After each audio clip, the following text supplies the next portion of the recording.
حجت الاسلام حضرت نانوتوی رحمۃ اللہ علیہ ان کے حالات کو پڑھیے.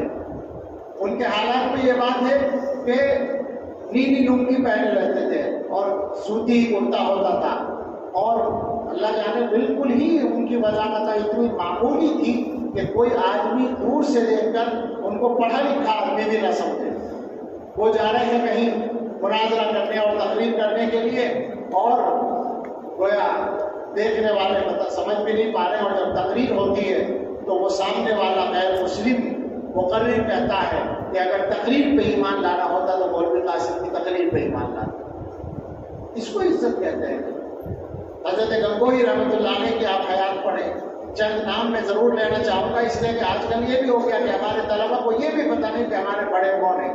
حقیقت یہ ہے کہ یہ جو دارالعلوم ہے، اس دارالعلوم میں 100 یا 1000 کچھ بھی آپ تعداد میں شمار بھی کرا سکتا ہوں، نام بھی لے سکتا ہوں، لیکن اگر میں 100 کے لفظ پر رکوں تو احتیاط زیادہ ہوگی. کم سے کم 100 آدمی تو ایسے تیار کیے ہیں جن میں سے دوسرے اداروں کے پاس ایک دو آدمیوں کی نظیر ہے تو وہ ان کے لیے کافی ہو رہی ہے پوری تاریخ.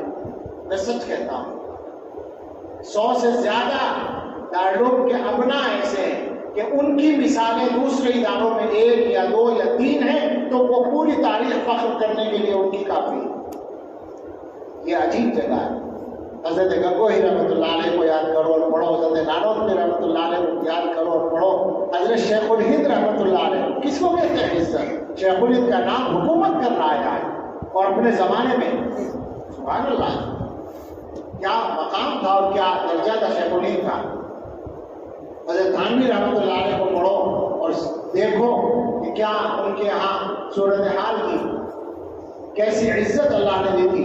حضرت مدنی رحمۃ اللہ علیہ کو دیکھو اور پڑھو اچھی طرح پڑھو، قریب سے پڑھو. علامہ انور شاہ کشمیری رحمۃ اللہ علیہ کو پڑھو. حضرت مفتی کفایت اللہ صاحب رحمۃ اللہ علیہ کو پڑھو. حضرت مولانا علامہ شبیر احمد عثمانی رحمۃ اللہ علیہ کو پڑھو. حکیم الاسلام حضرت مولانا خالد طیب صاحب رحمۃ اللہ علیہ کو پڑھو. یہ بہت نمایاں اور مشہور اور جلدی آ جانے والے چند نام میں نے لیے ہیں، لیکن جو میں نے کھولا ہے پڑھنے کے لیے سینکڑوں بلکہ ہزاروں لوگ کافی وہ موجود ہیں یہاں پر، جن کو پڑھ کر تم اپنے لیے نمونہ بنا سکتے ہو. پیسہ اصل نہیں ہے، بالکل نہیں.